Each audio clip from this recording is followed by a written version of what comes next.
거기라도 진짜 빵꾸라도 한번 내갖고 한번 뭐 이렇게 쇼라도 한번 하는 게 낫지 않을까 이제 하는 여러 의견이 있더라고. 그거라도 시도해보겠는데. 근데 그 안행부도 이야기를 하고 일단 그래도 한번 뚫는 흉내라도 내고 뭐 이런 것까지 전까지 해봤다 하는 게 나을 것 같다는 내 생각이고, 뭐 어차피 한번 열고라도 들어가는 것만큼 객실 그런 데라도 뭐 컴프레서 같은 압력을 해가 한번 넣어보는 거지, 예를 든다면.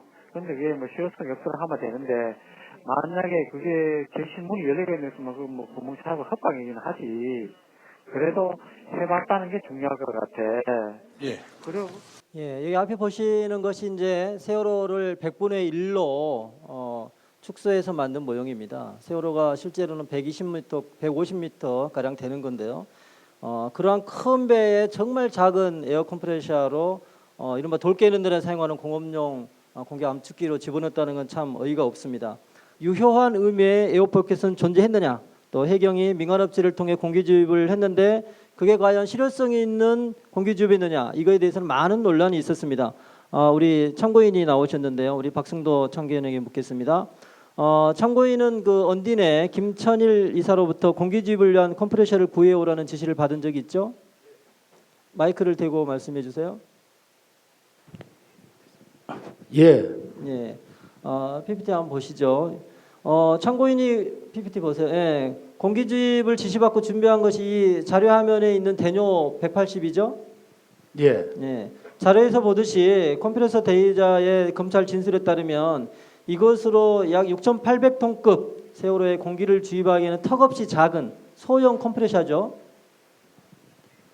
예, 그렇습니다만 더 큰 것도 구입을 하고 있었습니다. 예. 그러니까 실제로 사용된 거는 저거 대뇨 180 맞죠? 예. 예. 대의자의 진술에 따르면 대뇨 180은 암석을 깨거나 구멍을 뚫을 때 사용하는 공업용 컴프레셔죠. 이게 공업용 컴프레셔죠. 공업용 컴프레셔 맞아요? 예, 공기가 대량으로 뽑을 수 있는 거는 저 컴프레셔밖에 없다고 저는 알고 있습니다. 그래서 저 대형을 구입해야 되기 때문에 저 컴프레셔를 구입한 겁니다. 어쨌든 소형 컴프레셔로 그때 당시 대뇨 180으로 주입했던 거는 맞다고 그렇게 보고, 그다음에 그 증인 김천열 이사께서 오셨는데 검찰에서 그런 진술을 한 게 있어요. 공기주입 작업을 할 때 호흡용으로 쓸 수 없는, 여기 보세요. 인체 해로운 공업용 오일을 사용한 것이 맞다고 그렇게 진술했는데 그 사실을 인정하시나요? 저는 그 컴프레셔에 지식이 없기 때문에 공업용에서 오일도 뭐 공업용 있고 뭐 종류가 여러 가지 있는 건 잘 모르겠습니다. 기계 쓰는 거는 다 일반화라고 생각합니다. 오일은. 증인은 컴프레셔 잘 모르시는군요. 예, 예. 이거 한번 봐주세요.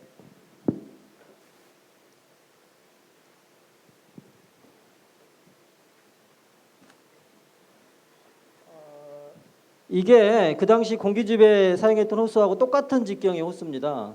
요거는 그 당시 그 공기주입선 위에 있던 민간 잠수사가 저희 이온에 보내온 건데요.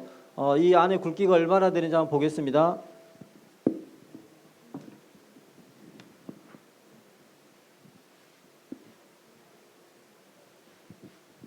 예, 제 손가락이 굵은 건 아닌데 그 성인 남성의 엄지 손가락이 겨우 들어갈까 말까 할 정도. 이게 바로 이제 19mm짜리라는 건데요.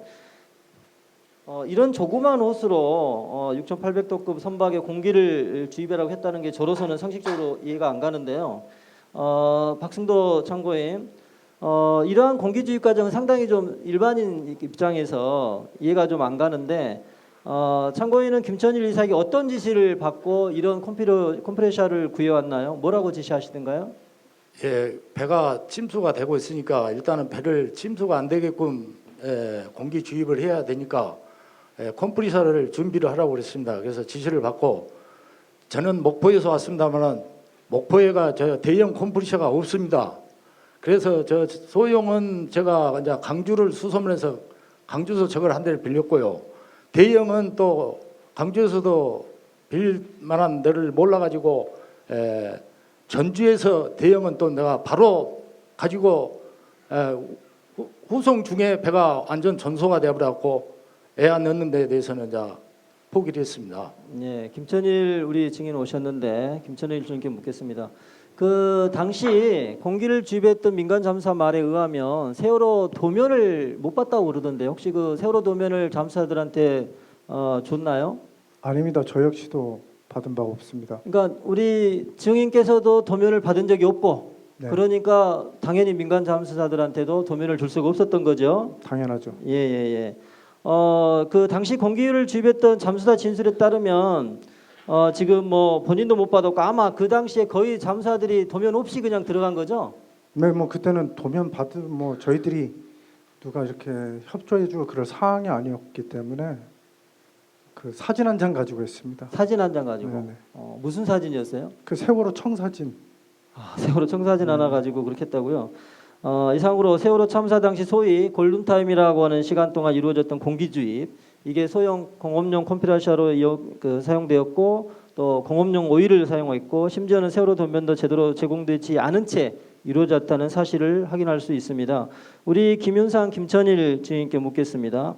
화면을 보시면 그 증인 두 분은 수색구조 회의에 여러 차례 참석한 것 같은데 맞죠? 두 분 어떻게 수색구조 회의에 두 분 다 참석하신 적 있죠? 네. 예. 심지어 그 2014년 4월 18일 11시 20분경에 공기주입이 발표되는 현장에서 해경청장 김석균, 경비안전공장 이춘재 옆에 서 있는데 지금 화면에 나오는 두 분이 맞나요? 네, 맞습니다. 예. 우리 김천일 증인한테 묻겠습니다.